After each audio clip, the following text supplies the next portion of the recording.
we're going to get started. So I'm going to share my screen. Let me start my video. Here I am. Hello, everybody. Hello, everybody. Here we are. So I'm live and in person. I'm going to cover all the content that we plan to. Certainly the campaigns that we talked about, if those people are here, like Dennis is here, we'll cover their campaigns and Maria's question about split testing. So I'm going to turn off my camera for now and share my screen. So these are the topics that we're going to cover. And I kind of, in last week I talked about the structure, which is that the second half is going to be Q&A and based on your questions. And in fact, this week we do have several of those questions, which I'm going to address in the email management and in the split testing and in the Facebook campaign. So the searching was something that I added in, and then some of the email management pieces I think are more than the question that was asked, but it's worth covering. So is everybody with me so far? Yes, sir. Excellent. What I didn't get to do too much of is to create all of the rest of the slides. I did create the searching one, and so after the searching one, I'll create these slides as we go. We're actually pretty well on schedule. I think we can cover a lot of ground. We have to be focused on the things, the strategic things, and I'm going to be covering that to some degree in everything that I do in these lessons that I do with you. Outsourcing that I talked about last week is a huge part of that, obviously. Beyond this slide, the rest of these slides need to be changed. They're from last week, so FYI. So let's talk about this. For some of you that are more advanced, this will be basic, but I'm going to try to cover the things that are a little less basic, and hopefully you'll get a few useful tips out of this. I've just seen many of you struggle with things that to me are just so, day-to-day routine things.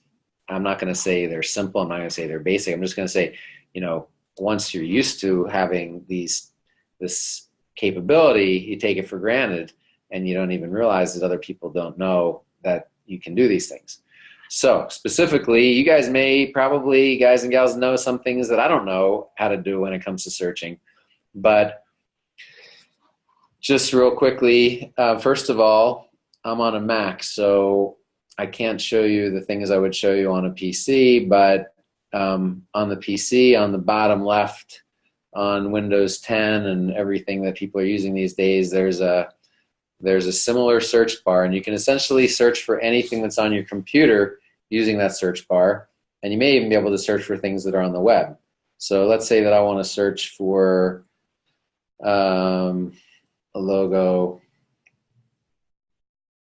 Starts bringing up everything in my folder that has a logo, and let's say World Sports. Now it's World Sports Logos. So that's the company that I'm here working with right now. So this is just stuff on my computer. You don't have to bring up your folders tab and do it within there. It's really quick. If you think about doing a search on Google, why should it be slower to do a search on your own computer than it is to do a search on Google, right? So there's that element of searching. Then there's also the element of organizing things when you're searching. And again, right now I can show you how to do it on a Mac, but you can find a YouTube video that'll teach you how to do it on a PC, and it's generally, these things are very simple. Once you know that they're possible, you can do very cool things. Like, for example, there's many different views that you can have when you're looking at your folders. So if you know that you have, one thing that people don't really think about much is organizing their documents, period. If you do organize them, then maybe you put everything in your documents folder. In my case, there's many, many things in my documents folder. There's also many folders in my documents folder. So I'm somewhat organized, but could be a lot more organized. So how do you find stuff that is on your computer that's not organized?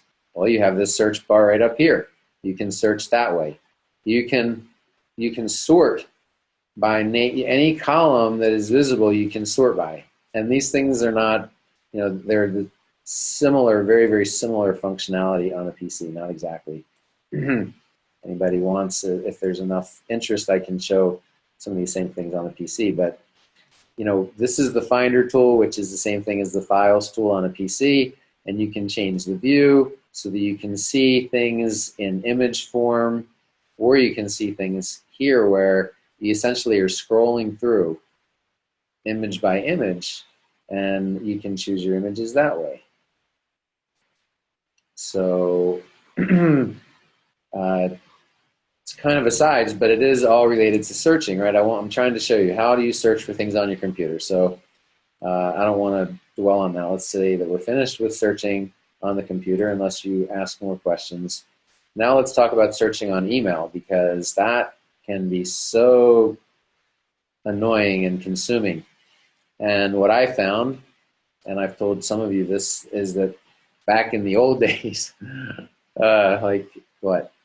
It's almost 10 years ago now when I switched over from Outlook. Outlook's still alive and still kicking, and some of you are still using it. And it's changed. It's actually come around, and it's cloud-based. But back when I was using Outlook, it was PC-based, and it ran locally, and it was just slow to search for things. And searching is just one of those things that you need to be able to do. You need to be able to find things quickly, right? Do you agree? Cindy, do I still have a connection?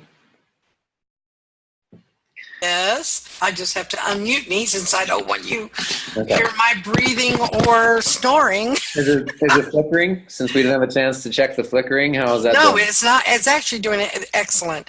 But you haven't really been going through a lot of the PowerPoint slides, and that's when it was really happening, was in those slides. So far it looks good. And I put out there to everybody to ask questions in the chat box, and I will let you know. Okay, perfect. All right, so I'm going to continue then, assuming that we're all here. And so now if you want to be able to search your email, so as I was saying, in Outlook, what I found, and a lot of you are still doing this, is that you want to create folders for everything that's important. And that's essentially what this is over here. It's like having folders, although within Gmail, rather than being folders, it's tags. So anything that has a tag on it can only have one tag, and that tag is where you'll find messages that have that particular, tag associated with it. So I can click on any of those. I can click on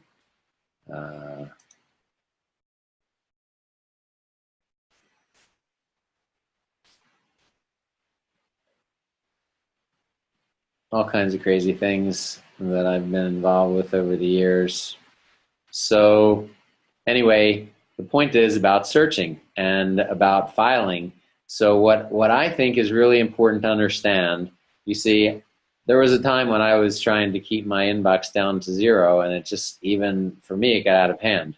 But these days, I don't think that that's important. What's really important is to be able to find stuff that you need. So how do you do that? Well, first of all, some of you don't even realize, and this is kind of mixing into the next topic, which is email, and I'll get to that.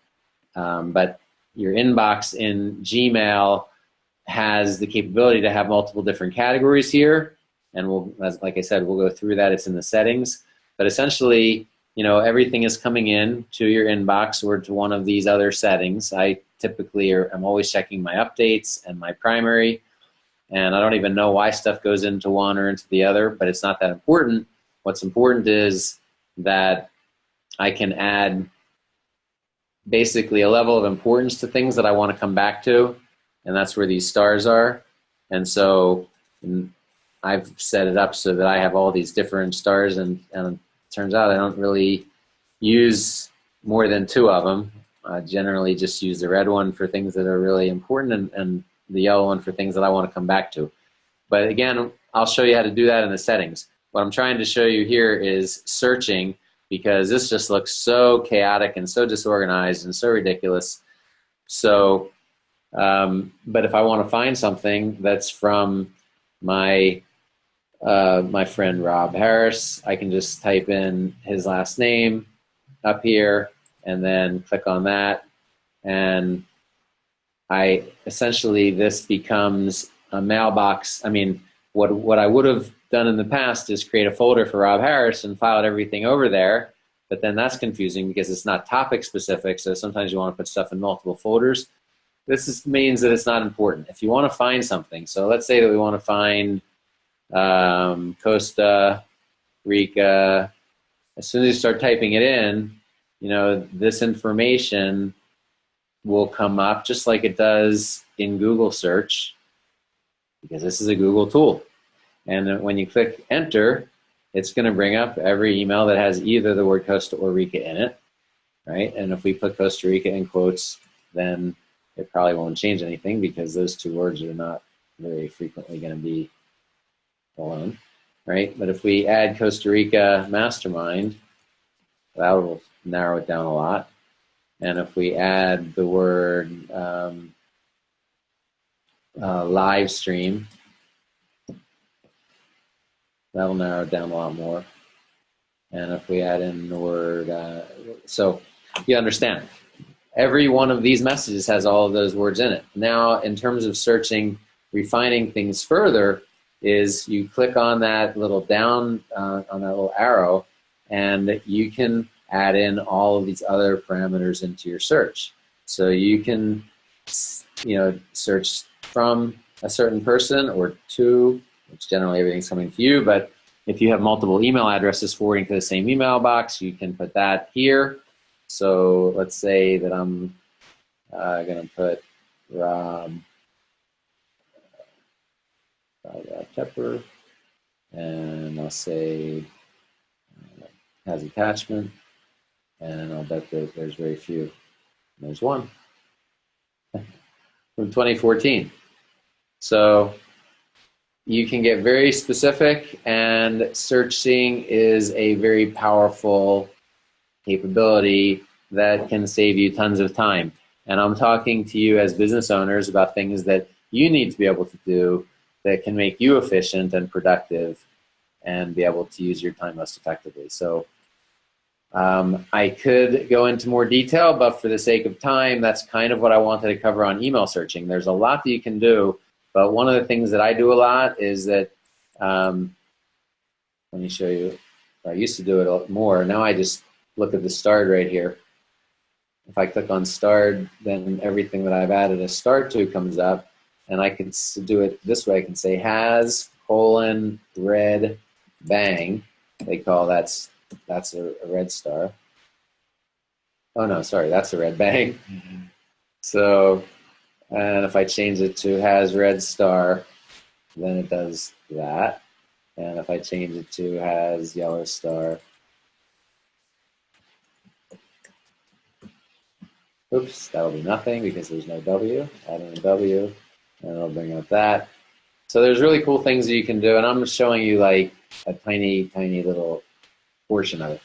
And now we're going to move on to the third part of searching, which is let's get to the right presentation. Come on search engines. So, this is something that I probably could skip completely, but I think that there's things that you guys and gals may not realize, and there's probably a lot that I could learn from you. But you should know by now that if you're using Google Chrome, or I'd say it probably works from Firefox, and it probably works from Safari, but you don't have to go google.com to search for anything. If you want to search, you can just search right from the address bar. So if I want to search for Ranga,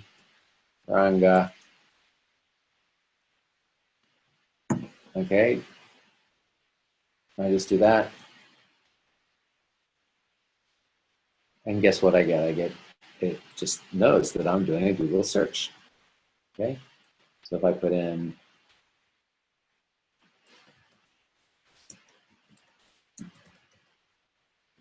now I'm putting it in here, but if you go back up here and you say Trump today, Trump Today News. You know, it's a Google search. So that is powerful, and you know that pretty much anything that you can do with the Google search, you can now also do with voice, and that's now something you can do with your Google Home and your Alexa and your all those things. And I'm going to make some videos about that stuff, but I'm kind of fascinated. I think I've shared with some of you that I worked in that arena in my past life, working in home automation, and now it's all here. And this is essentially, you know, just one tiny step before it. Here's where you're going to just use your voice, and you can right now, where you can type it in. So Yahoo, similar. I'm not even going to show the other search engines, but yeah, you know, essentially you are always asked to make sure that whenever you open a new browser, most of you are using either Chrome or Explorer, and I don't think anybody's using anything else as their primary one. And the reason why people are using Explorer is because that's what it's the Microsoft, you know, specific one, and it's not bad.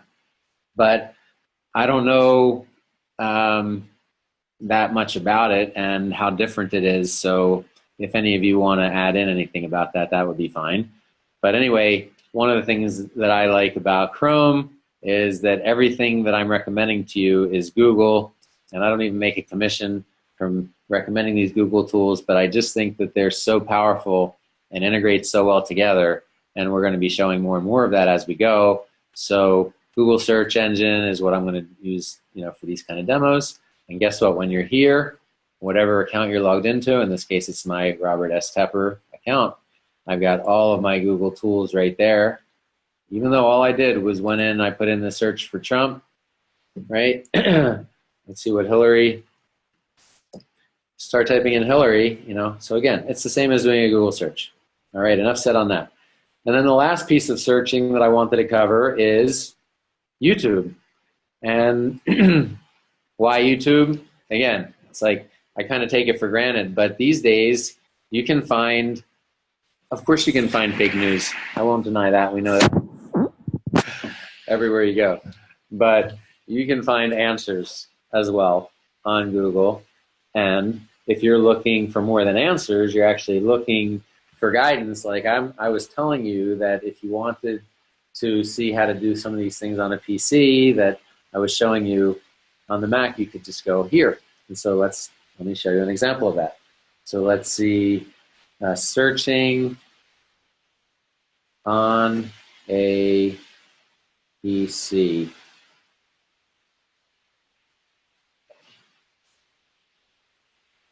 Searching from your desktop.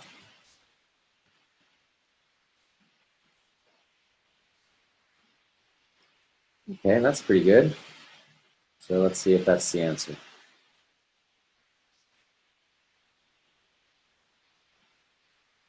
I'm John Crestani, and a few years ago I made a decision that would change the course of my entire life. John Crestani is a very interesting character. Hi there, I'm MJ. Today I'll show you how to search file, folder, index, and file content in our Windows 10. So it's very easy. You need to just go to your control panel here, go to control panel, and click on appearance and personalization. I'm not sure if this is actually the answer, but how to search files, folders, and text content is a little different than what I was asking about. But let's see, we want to search, let's search computer.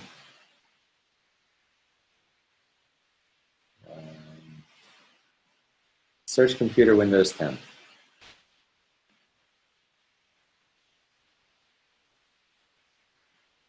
How to search for text or contents in any files.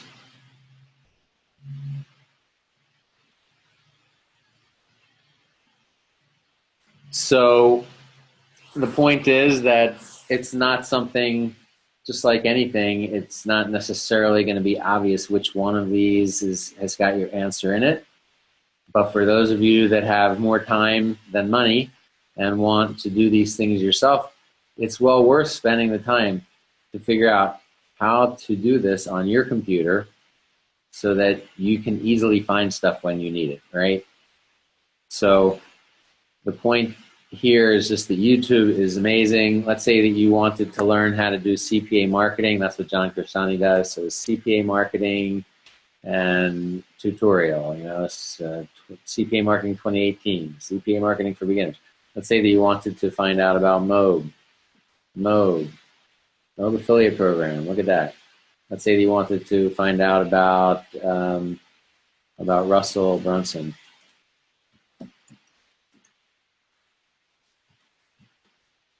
And as soon as you go, you find, okay, that's what I wanted. Yeah, ClickFunnels. So let's see, what do we have there? And you can learn. You can just get so consumed. Most of you probably already have. But hopefully you've gotten a couple of decent tips out of this. I would love to get your feedback on this. I don't want to waste your time. That is what I wanted to cover on searching. The point being that you can do it. You all are very smart, and it's about just learning how to do some of these things, and then you're empowered to be able to do it. You're also empowered to be able to teach your VAs how to do it, because you know people don't necessarily know how to do all this stuff. So with that, I'm going to move on to the email management section of the webinar. Taking a drink of water.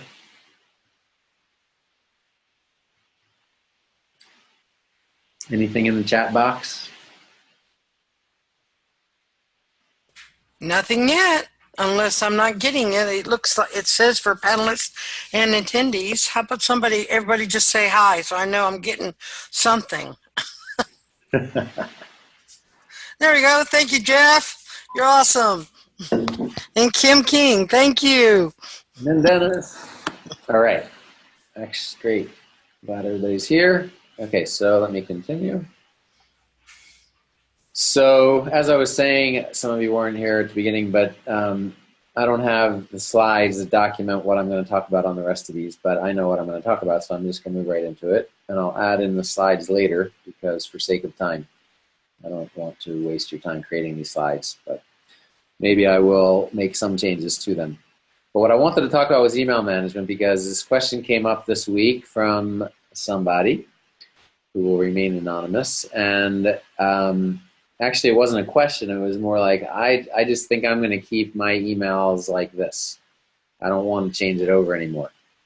And so I had a whole bunch of questions that I thought, you know, they came up, and I said, let me just cover this in our meeting. So let's see. Maybe I will go back to the presentation, because as I talk about this, maybe I'll add on a couple of these points. So as everybody that I've worked with knows, or everybody that I've worked with so far has a custom domain that they are using as their business domain. And I think that everybody has created email addresses that are associated with that business name. So that's a good start. So there's business versus personal email. I definitely agree that it's a good idea to separate your business from your personal, because there may come a time that you want to give access to your business to an admin, and actually Gmail allows you to do that. Probably all these, Yahoo does too. But I'm going to talk about Gmail for all of our, for the sake of our working together. That's what I recommend, and it's just going to make our life easier. And the docs that I share are on Google Docs. So, but most of the stuff that Gmail does, everybody does. Hotmail I've used, Yahoo I've used. But anyway, you can share your account with an admin. So even if you have multiple businesses, you would have multiple email addresses, but you don't necessarily want to have to open up. You don't have to what am I saying? You don't want to have to log in to multiple accounts, whether it's Gmail accounts or if you're still using Outlook here and you're using something else for multiple businesses, you would like to be able to check them all from one place. Chances are that all of us that are in this group, it's going to be a while before we're going to need more than one admin or more than one additional person to be checking our business email. But yet we do want to structure it so that we can let somebody check it, and we don't necessarily want them to have access to our personal email. The other place that you might want to put, that you might want to combine with your personal, is if you are spying on your competitors, for example. I'm not suggesting that you do that, but I am saying that you would not necessarily want to be using your own real name if you're trying to get information that they may not want to share with you. So if you're going to be doing that, you may not want to combine that with your official business, and therefore I recommend having these two different, let's call them two different silos of email. And in each silo, you can have as many email addresses as you want. Again, it'll be a while before you outgrow the capability that Gmail gives you to funnel all of them into one Gmail account. And that is what I recommend. If you don't want to use Gmail, again, do it with whatever you're doing, but have all of your business emails go into one account and set it up such that when messages come into that business name, that by default, when you reply, that the message replied to is from that same email address.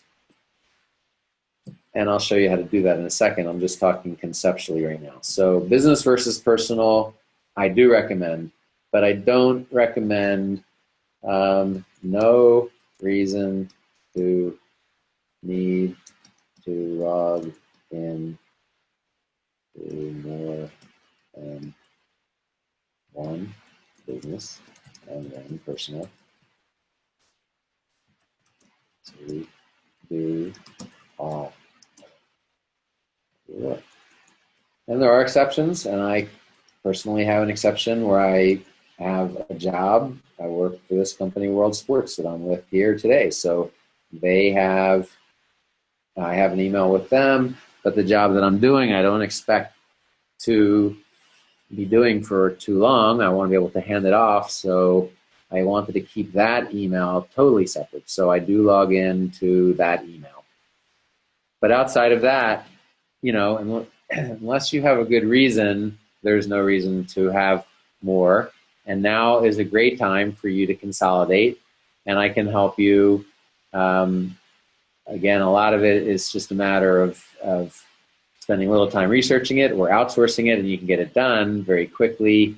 But once it's done, then you know that is something that you can cross off your list, and it just makes management of email going forward so much easier. So now let's get a little more specific about what we're talking about. On the business side, with all of you, what we talked about is if you have you working alone for the moment, then it would be, for example, Maria at workwithmaria.com, because that's the CEO and the business owner, and you definitely want to be able to send out emails and get emails that are from you and to you. But we also have talked about having a support email address and having an info email address. So info at what? It would be Work with Maria, if that is the domain. You want that to all be consistent. Your branding should all be consistent. And I know most of you have set those up, but I'm not sure that they're working. I know that we've run into problems. That's part of the reason I'm talking about it tonight with a couple of you, where you're not getting emails to some of those email addresses, and it makes me realize that you're not even really sure where they're coming from, you know, how everything is working. So I'm not going to go into the details of exactly how everything works for each of you individually, because it's not the same for all of you. But for the most part, what we tried to do when I worked with you is to set up all of your business email addresses. In the case I'm talking about Maria at Work with Maria, info at Work with Maria, and support at Work with Maria. And we had them going to one Gmail account that Maria owns, and that is where she can check everything. So she was already using that as her primary Gmail account for other business purposes. maybe even for personal purposes. And that was the place where we set everything to go. So she only has to log in there, and she can get all of those Work with Maria emails, and she can send from there. Now, in order to activate those different email addresses, we had to do that for you in GoDaddy, if that's where your domain is hosted. We had to do it wherever your domain is hosted. And if you don't have hosting, we had to do it where your domain is registered, the registrar of your domain. And so for most of you, it's either in GoDaddy or in Bluehost or in SiteGround. But none of that matters, because once we set it up one time so that your emails are forwarding to your Gmail account, and they're not even staying in that other original account that you're allocated because you own your domain there, then you're all set. You don't have to remember that password. You never have to get back there. You just have to get that set up one time. Most of you have that set up, but I don't think that you really necessarily have all of your business email addresses set up going to one place. And I would recommend doing that now that you've got some of them set up that way. I'd also recommend that you test the ones that are set up and make sure that they're all working. And if they're not, do your best to figure it out. If you can't figure it out and you think that it's a registrar, GoDaddy or Bluehost issue, get with them.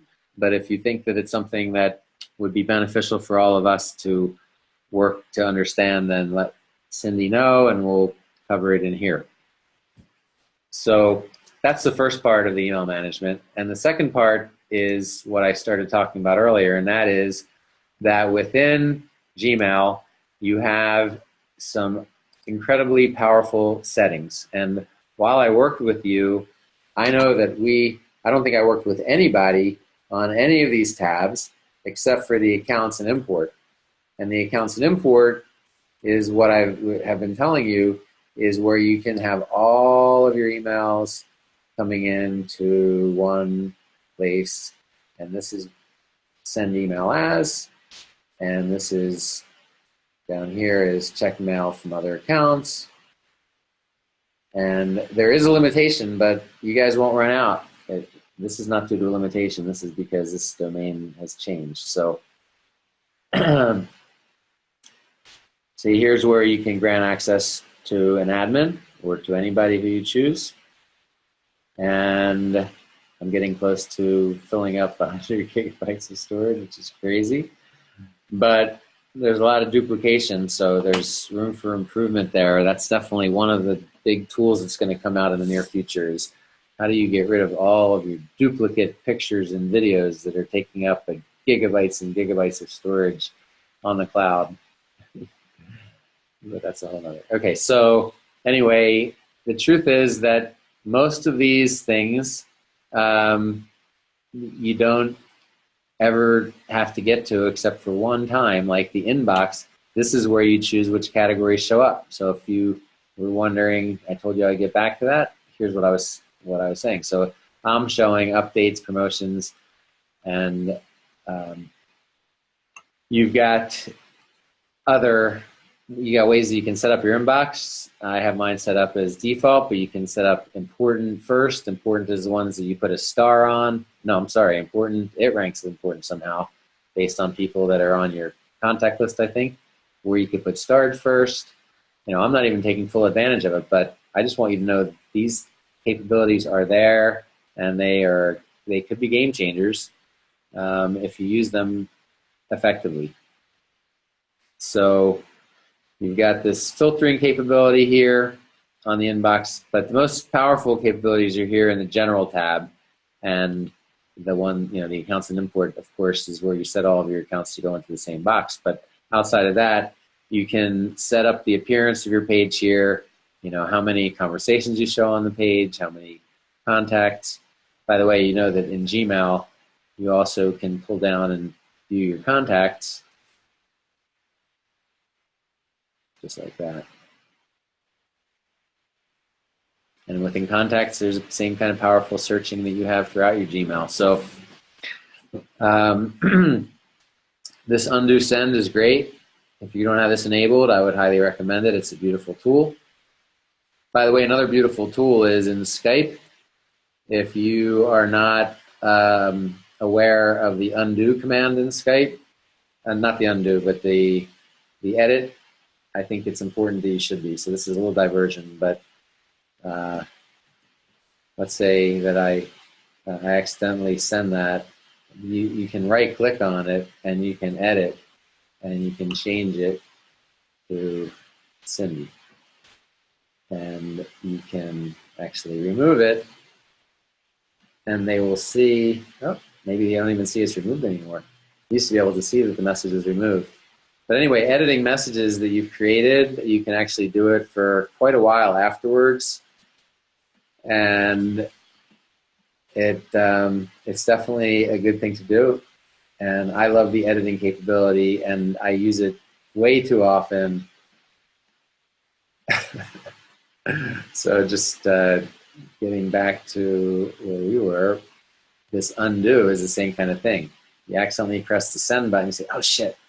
And you can actually set it so that when you press undo, that you can go, you have up to, I set it for up to 10 seconds. You can, oh wow, I don't think it used to be this long.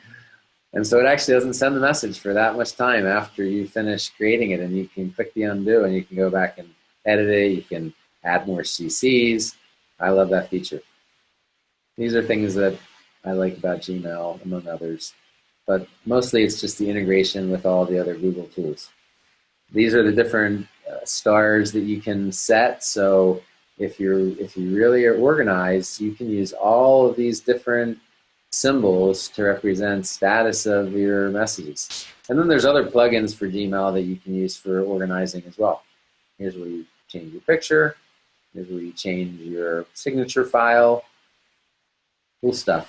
Here's where you put in your vacation responder. So that's all on the general tab. And then for sake of time, we're not going to go through it today, but I would highly recommend taking a look at the labs tab, and you can see things that they're working on internally that they are giving people the ability to test. There's not that many of them anymore. There used to be a lot more. A lot of them have already now been added in as permanent features. So, my mouth is so dry. Oh, I want to bring that up. Oh, hate that. Okay, let's go back to our agenda. Split testing.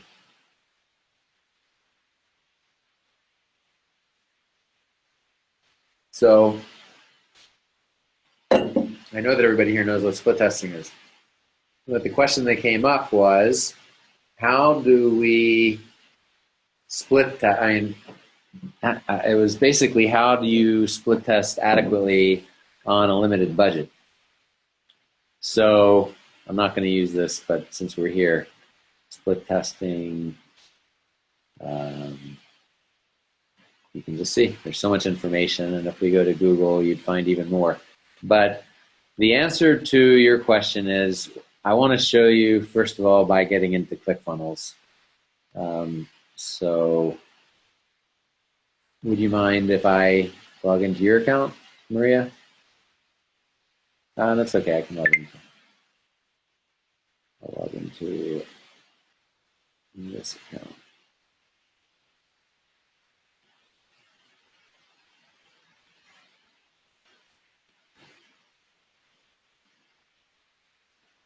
So ClickFunnels gives you the ability to split test very easily. And so I know that wasn't your question, but I do want you all to be aware that split testing is built into ClickFunnels in a very fundamental way, and that is the left side and the right side of every page.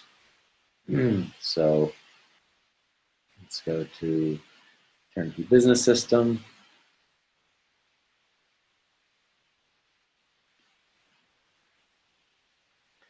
And this is a split test. Control variation. So the control, everybody has the same control. Variation. This is my variation. It's actually poorly done, really poorly done. I did it myself. This is the kind of thing that I should have outsourced. Absolutely. Cindy could have done a way better job. Actually, it doesn't look terrible, but the borders are really bad. And let me make it a lot smaller. So anyway, I know that's not your question either, but I know that I talked to Dennis about doing something like this, and you know, I don't just tell you to do things. I'm trying to do them myself.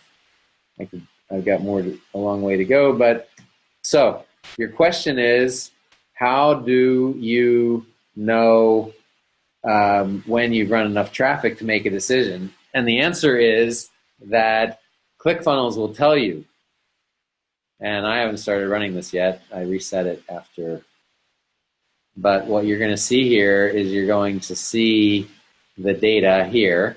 And once you have enough data, then you're going to be able to choose the winner.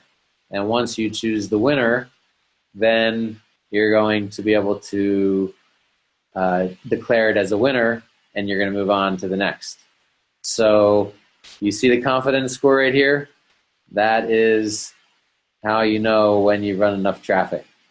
So it really doesn't matter what your budget is. It matters, you know, the lower your budget is, the longer it's going to take to get a winner. There was a time not so long ago when you had to do all the math yourself, but ClickFunnels has made that really easy. So I can log into your account, we can take a look at specific funnels, or you can share your screen. But first of all, does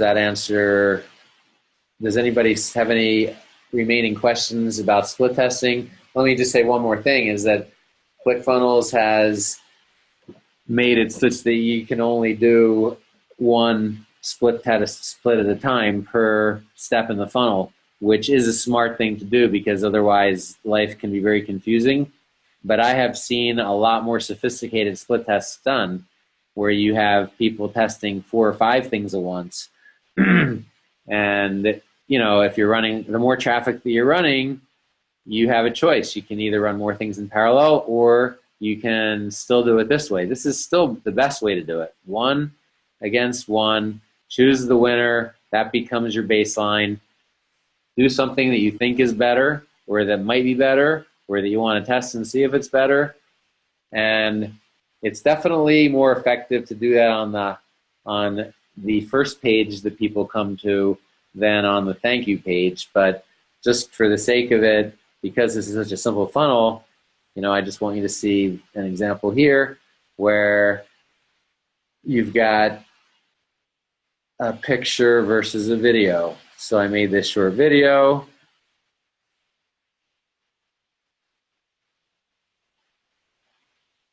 I'm going to start running traffic to this maybe this week.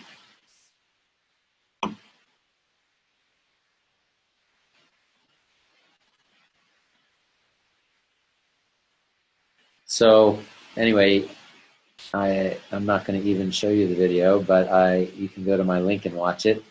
And it's robtepper.com/turnkey. We'll take you there. It's a split test, so no, yeah, it'll take you. No, the only way you're going to get there is to go robtepper.com/turnkey1 and actually opt in, and then it'll take you to this page. So I can create a link and share with you if you want, but not right now. But the point is that I'm comparing here a video to a picture, and that's something that would be great to do on your landing page, right? When you take people from a Facebook ad to a split test a still picture versus a video. Whatever you're doing, you know, make sure that it's consistent. The message that you're sending people from, whether it's a solo ad, and most of you know you don't have as much control with solo ads what the actual sender is going to be writing, but to the extent that you do have any control over it with a Facebook ad or a Bing ad or a YouTube ad, you want it to be consistent with this landing page, the look and feel to the best of your ability. So does that answer questions about split testing? Any other questions about split testing?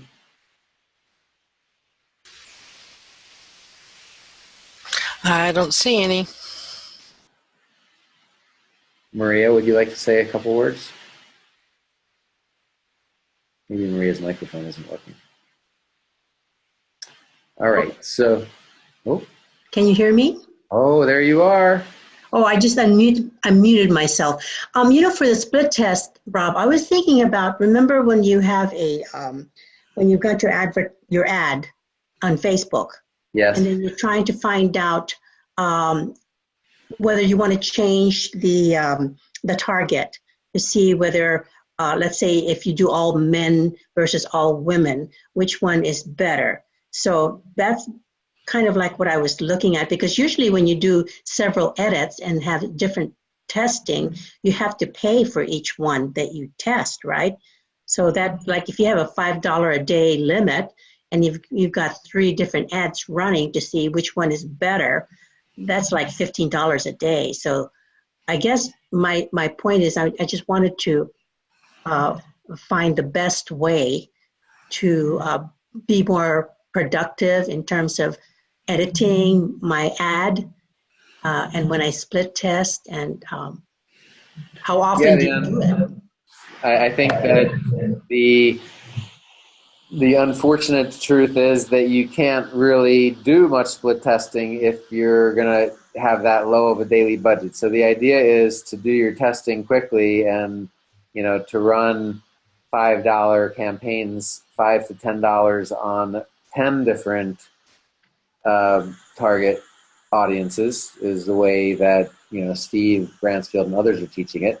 And then you quickly determine which of them are converting and you turn off the ones that aren't converting. Yeah. Okay. So then when you select your target, would it be just one? Usually I have like 3 or 4 targets based on my avatar. So then when you're split testing, do you just select one target or 2 targets, or do you limit it and then have 5 different or 10 different ads with different targets? Yeah, the split test is the ad set. So it is the target. And we're going to do Facebook ads in a minute, so I can show you that when I do it. But, there's the campaign, there's the ad set, and the ads. So when you're doing the split testing that you're talking about, it should generally be with one ad that goes to multiple ad sets. So let's say if you have 3, you're talking about split testing 3 different target audiences. So that would be 3 ad sets. But it'd be one ad, the same ad for all of them. And you're going to see which one works. Right, exactly. And then you rule out the ones that aren't working, but if there's more than one that are working, then you would obviously want to scale it up, and you want to get more data and see if one is, working significantly better than another. And sometimes it's an anomaly. Maybe you'll get a conversion really quickly on one, and then it'll never convert again. So again, that's where having a statistically significant amount of data is important. And that's generally at least a couple hundred clicks. Okay. And we can get more specific, but if that's a number that I've used myself and that I've heard a lot. A couple hundred clicks before you really know. Until then, you're at the same time when you're talking about testing something like the I Am Freedom workshops, we know that if you spend more than about $50 on an avatar, that's too much. So that's another way to look at it. So once you spend $50 and you haven't gotten the conversion, then it's time to turn it off. As a diamond, and I think even if you're platinum, some of you who are platinums, the same rule applies. You can even spend $60, $70 initially, but once you spend up more than a certain limit and you haven't seen a conversion, then it's time to turn that off. But it's all about having enough data. You can't make those decisions, smart decisions, without spending the money. Okay, you've answered my question. Okay, great. Okay. So let us continue and see. Okay, so the last piece that's left is the Facebook campaign. So that's great. And the Facebook campaigns are, Dennis was the first one, right? Cindy? I do believe so. All right. So, all of you know that to get into your Facebook Business Manager, you just type business.facebook.com. Used to be ads facebook.com for the ads manager, but now it is business. So Maria made me give me some level of access that other people didn't, but I don't need that level of access apparently. But we were looking at Dennis's account, at Dennis's request, and so feel free to chime in with other questions. But I haven't had a chance to look at this beforehand, but as those of you who were in Costa Rica know, we were able to go through a couple of different campaigns together and come to some pretty good, come up with some good ideas and a good understanding of what's happening and why it's happening, turn some campaigns on that had been turned off. So let's see, initial glance. That may not be the right account. Hold on. Okay, so this is ongoing, active. I think he wanted to see the results of the IMS Singapore. Okay, so then the reason why we're seeing no data is because this is only going from January 30th. So let's see the dates. We'll go from the 1st to today. There we go. Okay, so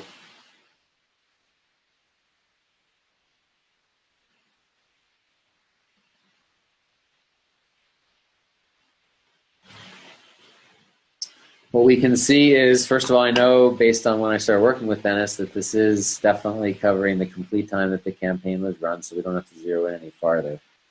We can also see that it's very poor results because we only got, well, our cost was $250 per completed registration. So we had 2 completed registrations, a total of $500 spent. That is not good. So let's dig in a little bit. Let's dig into the, what's interesting is that the cost per completed registration was almost identical for each of these.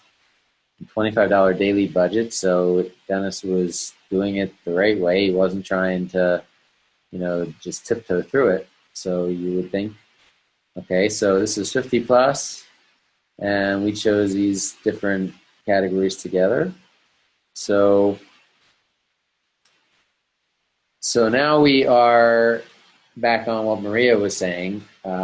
We have the campaign, which is, there's one selected, which is the IMF Singapore. And you can see that it's checked and it's selected, so that matches. And then because that's what's selected, the only things here that are selected are the ad sets and the ads. So we've got the ad sets are what we were just looking at. So there's 3 different categories, and they're well named. Dennis was one of my more recent students, so we did things to try to do some of the things that we've not necessarily done as much of in the past. So we had more time to spend on the Facebook ads, so we named these based on we use the ads, what do we call it, the audience insights, and we search Singapore. So everything at the front end looked really good, and now is the first time that I'm digging in here on the back end. So let's see. So then there was this other, a third of the money was spent without a single conversion. Wow. So first of all, what I would have done here, if I had been on top of it working with you, is that I would have turned these off after they got to $60. Did either one of the, well, we'll take a look back at the data, because what I want to know is whether conversions happened before you spent $50, and that's why you kept going, which I probably would have done the same thing, and that's kind of frustrating, or if you just kept going and then the conversions happen much later. So we can look at that more closely here. almost exactly the same results for the second and the third ad.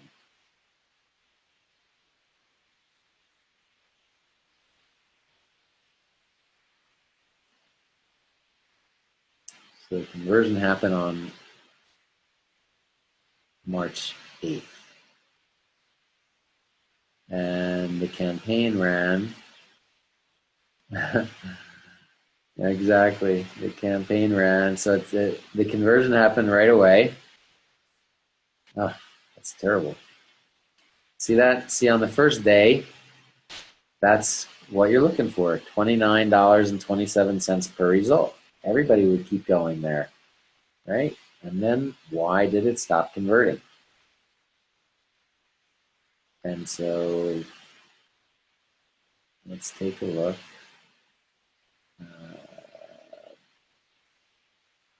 Well, if we look at the other two things, the demographics, we can see the conversion happened over here. It was a man, and it was a 65 plus. And now when we break it down between men and women, we see that the cost for that result was actually $24.58. So again, you just want to ramp that baby up. It was beautiful. Happened on the first day, $24.58. Let's ramp it up and get a lot more of that. Anybody see a problem yet? I honestly am not sure what changed. So what I probably would have done is I'm not sure, I can understand why you would have kept this going. But you obviously, what we can see here is that your funnel was working on that first day. Do you know for sure that it was still functional? That would probably be the next thing to look at, is whether there's a problem with the funnel. I don't see any reason why there would be. But when I look here at what little data that we have, there's nothing that you obviously did wrong. One thing that we do suggest is that until we're getting consistent conversions, to just run on mobile. And so what looks like here, we just put mobile only. Yeah, so you were only running mobile. So you were following the rules there. It looks solid, Dennis. It does look solid. So what went wrong?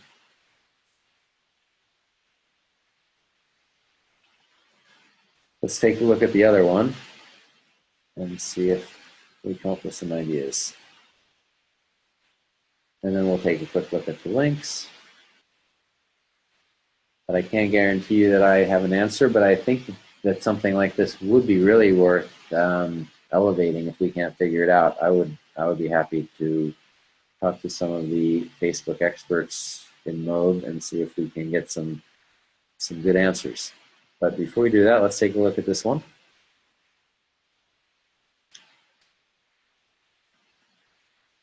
So in this case, if we go back to performance, we see this one didn't convert on day 1. It converted on day 3. And look at that, 24.77 per result. Again, it's a good number. You would keep going. You just want to know, how do I do more of that? So maybe what I would have done, or what I would suggest doing, looking at this, is that once you know you can get a result for 24.77, that would be a time where you might want to add in a couple more variations of your ad, or at least one more variation of your ad. But other than that, and we didn't do that, if we take a look, we go back in here. What's going on? Oh, there we go. So if we remember, we selected one campaign, which selects everything else, and what we'll see here is that there's just one ad for each ad set. So it may be, and it's a picture of Dennis, which you would think would convert nicely. But once you spent, you realize that you were able to get a conversion for under $30 in both cases, and now you spent another $50 and it's not converting, pause it, come up with a couple of different ads that you can now test against this one. And this is where we would again want to make sure that the links are working and nothing has gone wrong. Oh, it's not just Dennis, it's, oh yeah, this is so cool. This should have converted really well. So rather than having multiple different ads, what Dennis did here is that he has 3 different variations. One has his picture, one has a picture of a room full, and same with the third one. So that's getting back to the issue of split testing. This is also a way that you can do split testing in Facebook, Maria, without actually designing multiple ads, where Facebook will rotate this through the news feed and it will pick a winner for you over time once it gets enough data. Okay. But I like what you did here, Dennis. We did a lot of this together, so I'm very interested and curious to understand what happened and why it stopped converting. Let's just quickly make sure that this link is working.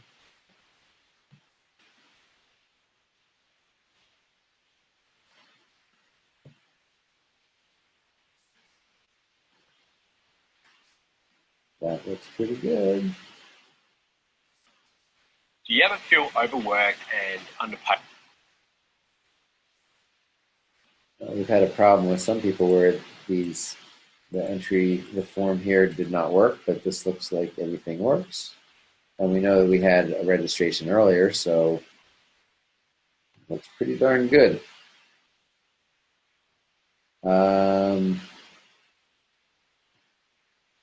So while I can't answer your question, I think it's an important question. I do think, obviously, as I've been saying, this is consistent with everything that I do myself and what I was teaching you to do. So I can't find an obvious reason why this stopped converting. And I think it would be very helpful for all of us to know. But anybody have any thoughts or comments on this particular ad or funnel?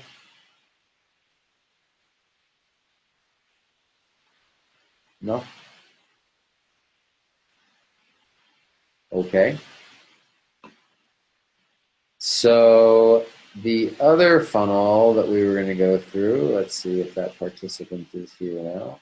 No, she's not. So I'll hold off on that one until next week. And I will just open up the floor at this point to any questions that any of you may have about anything I've covered so far or anything that's come up that you need help with right now. I think, Rob, you've answered the question. I think you've answered my question as you were presenting.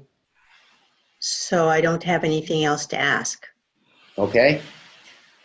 Very good. So the one other thing that I wanted to mention, I think Cindy may have mentioned this to all of you or to most of you, is that I've been posting on my Rob Tepper Unleashed page videos, and a few of you have seen them. I think most of you haven't.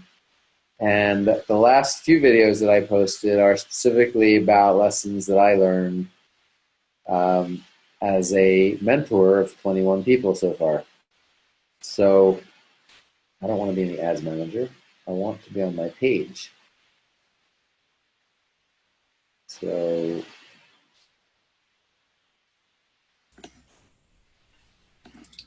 Rob, Kim said thanks for tonight. Email and Facebook answer some of her questions. So good, excellent. You're very welcome. Let me just go to this. So the other thing that you do here is that for your own fan page, to manage your fan page, you should do it from the business manager. And so rather than going facebook.com and your fan page name, you do business.facebook.com and your fan page. And if you go there, you'll see most of my videos. I also have a couple of them on my robtepper.com blog.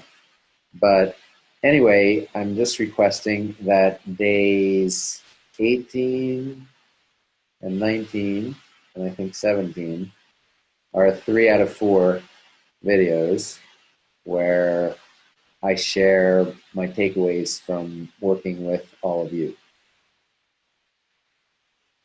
So watch those if you would, and if you like them, share them. And as I mentioned to Cindy earlier today, for any of you that produce any kind of content, if you would like to share it in our group, and we can review it, and we can actually go to your fan page and we can comment and like it and share it. Happy to do that. That only helps all of us. Also mention the mentees area so they can see all the webinars for those who miss it.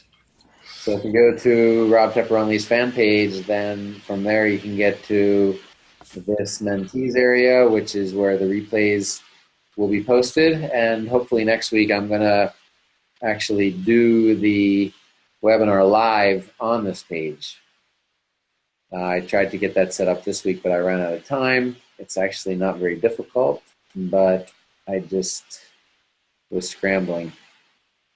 But one thing that I'm going to do right now before we go is I'm going to show you something Cindy and I talked about earlier today, is that in order for this to work, we want you guys to be able to comment during the webinar. So we have to add a section, and I believe that I have to go down here to do that.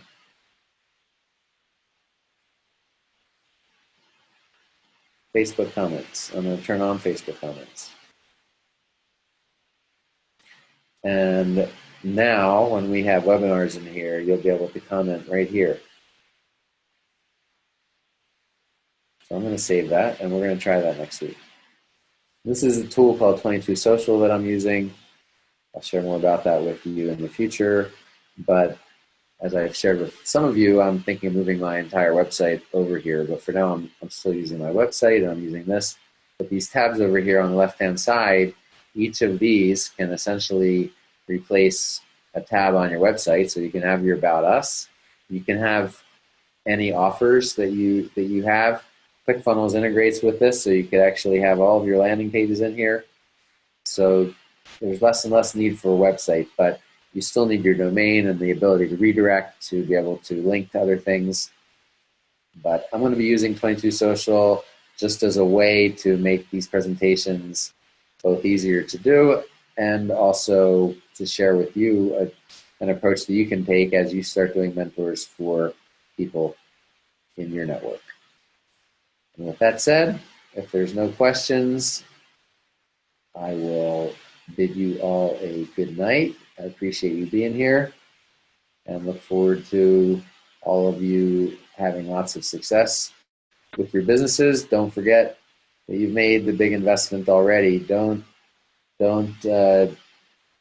be penny wise and dollar foolish when it comes to investing in traffic. If this is what you all intended, if this is to become what you all shared with me and what you intend for it to become, you have to continually invest in traffic. I've made the mistake myself over the years of investing my money in everything except traffic, and it shows in my results. But, I know the right way to do it, and you guys are invested in doing it the right way. So the only thing left now is to test. And the way that you test is that you run traffic to the funnels that you've set up the way that Dennis just did.